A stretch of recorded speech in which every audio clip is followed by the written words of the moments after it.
ಇವತ್ತಿನ ತರಗತಿಯಲ್ಲಿ ಸೌರಮಂಡಲದ ಬಗ್ಗೆ ತಿಳಿಯೋಣ.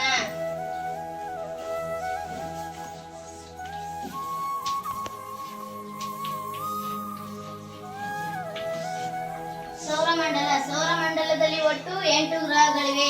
ಎಷ್ಟು ಗ್ರಹಗಳಿವೆ?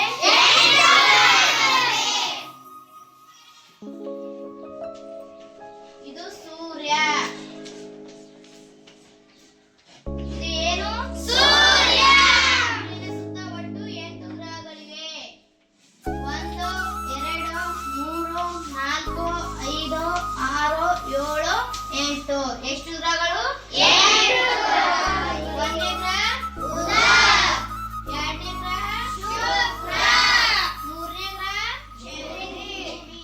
ನಾಲ್ಕನೇ ಗ್ರಹ ಮಂಗಳ. ಐದನೇ ಗ್ರಹ ಗುರು. ಆರನೇ ಗ್ರಹ ಶನಿ. ಏಳನೇ ಗ್ರಹ ಯುರೇನಸ್. ಎಂಟನೇ ಗ್ರಹ ಒಟ್ಟು 8 ಗ್ರಹಗಳಿವೆ. ಸೂರ್ಯನಿಗೆ ಸಮೀಪವಾದ ಗ್ರಹ ಯಾವುದು? ಬುಧ. ಸೂರ್ಯನಿಗೆ ಅತ್ಯಂತ ದೂರವಾದ ಗ್ರಹ ಯಾವುದು? ನೆಪ್ಚೂನ್. ಸೌರಮಂಡಲದಲ್ಲಿ ಒಟ್ಟು 8 ಗ್ರಹಗಳಿವೆ. ಅಲ್ಲಿ ಅತ್ಯಂತ ದೊಡ್ಡವಾದ ಗ್ರಹ ಯಾವುದು? ಬುಧ. ಶನಿ ಗ್ರಹ ಅತ್ಯಂತ ಸುಂದರವಾಗಿದೆ. ಭೂಮಿ ಗ್ರಹ ಸೂರ್ಯನಿಗೆ ಎಷ್ಟನೇ ಗ್ರಹವಾಗಿದೆ? ಮೂರನೇ ಗ್ರಹವಾಗಿದೆ. ಜೀವಂತ ಗ್ರಹ ಎಂದು ಕರೆಯುತ್ತಾರೆ. ಭೂಮಿಯಲ್ಲಿ ಮಾನವರು ವಾಸಿಸುತ್ತಾರೆ.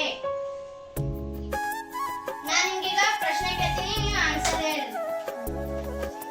ಸೂರ್ಯನಿಗೆ ಅತ್ಯಂತ ಸಮೀಪವಾದ ಗ್ರಹ ಯಾವುದು?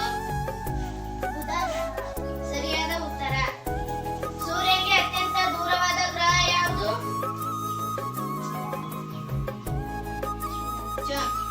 ಸರಿಯಾದ ಉತ್ತರ. ಸೌರಮಂಡಲದಲ್ಲಿ ಅತ್ಯಂತ ದೊಡ್ಡವಾದ ಗ್ರಹ ಯಾವುದು? ಗುರು ಗ್ರಹ. ಸರಿಯಾದ ಉತ್ತರ.